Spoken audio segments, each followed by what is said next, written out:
In this lesson, we'll begin drawing the tread and risers for our staircase. Alright, welcome to our course in creating a stair detail in AutoCAD. So what we have on our screen here is a floor plan that we're going to use, one, to get the ball rolling for our project. We'll actually use information from right here to get our detail generated, but I also have a few notes to kind of help us understand the scope of the project and some of the measurements I'll be using and where I'm getting those. So I'm just going to scroll in a little bit, and some of the things we'll be really focusing on are going to be the most common things you'll run into, or code issues you'll run into.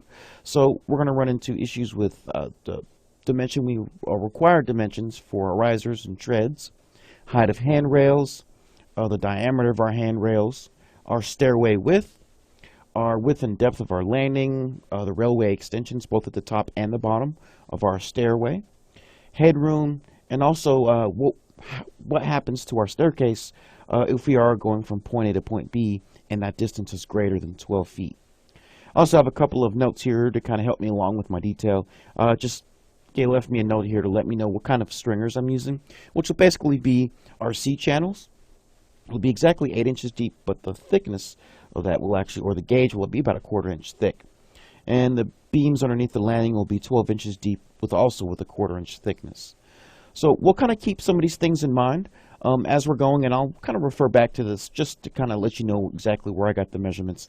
And this will help kind of reinforce some of the thoughts and decision making behind how we're going to actually draw out this staircase.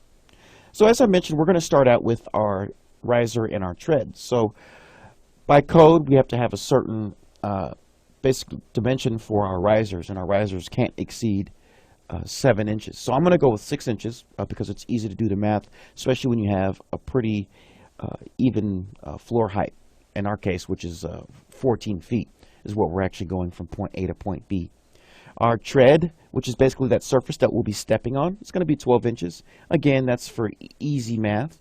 A lot of times you'll see it at 11 inches, but for, help me with my math and really help us with this example and make things pretty clear cut and easy to understand, I'm choosing these two dimensions. So in this lesson, we'll actually work with these two dimensions primarily. So here's our floor plan, and I'll kind of zoom out just a little bit here. And this is basically the placement of our where our stairs are going to go. We've been given this floor plan. It's basically a shell of a building. We have the exterior as well as the structural members holding up the building, and all we need to do is detail out the stairs that are going in. Looking at this, I know the direction. We're actually going to be traveling up, going this way, up to the second floor. Looks like I have some structural members kind of framed out around, and that's probably because the floor will actually be cut open at this area, so it'll actually be framed out with some steel around that way. Here's a little section cut, and when I go down to the section cut, this is that area. And as I mentioned, we've got level 1, level 2, and our job is to get from level 1 to level 2, and that distance is actually going to be 14 feet. So you're starting to get an understanding of what we need for this project. Now, earlier, when I go back up here to our notes here, I mentioned a little bit about what happens when we have a vertical rise greater than 12 feet. And that's actually what we have in our situation here. Ours is actually 14 feet. So what happens is we have to actually create a landing, and we're going to learn how to do that within this course. So that's another thing we're going to have to actually think about as we're building this out. So let's go ahead and get started with our tread and risers. And to do that, I'm just going to use what I was given and use that as a reference to get the ball rolling. So I know when I look at this in plan view, I have plenty of information to go with here. I know that looking down, I know the width of my tread, which is going to be 12. I know how many steps I have, which will be this amount of steps here. But I also know that I have a landing right here, as well as the width of my landing and the depth of my landing. So this is going to be a perfect opportunity for me to get this thing drawn. So what I'm going to do is I'm simply going to grab all the lines I can here, and I'm just going to grab several at once, and I'm going to use all these lines as a template or reference lines basically to get my tread and risers in place. So I'm going to copy these. I'm going to make sure my ortho's on, and I'm just going to bring these guys down straight to my project. And making sure I land perpendicular to my surface. That way I get the positioning exactly right. Perfect. So now really it's just a matter of knowing exactly what I'm looking at here, but also drawing in my rise and run, which in our case, as I mentioned, is 6 and 12. So I'm going to use a polyline to get that accomplished. So we'll go with polyline.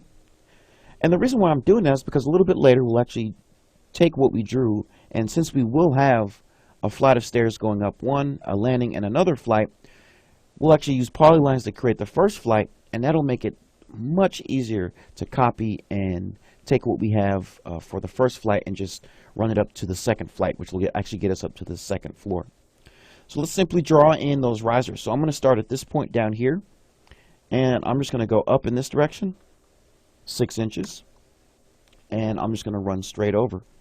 And I'm just going to keep this process going. So we'll go up 6, and we'll go perpendicular. We'll go up 6, and we'll go perpendicular. And basically this is all I'm going to do the whole way through until I get to the halfway point of my stairs. So I'll kind of stop here, but I'll finish this out. So in the next lesson, you'll actually see that first flight finished. But we know the amount of stairs we need to get, so I'm going to basically keep on doing this, going up 6 and just over perpendicular till I hit this line, until I get to this line right here, and this will be the start of my landing. So in the next lesson, I'll go ahead and have this finished out for us, and then we'll go on to the next step of our process, and then we'll start adding some stringers as well as the form for our landing.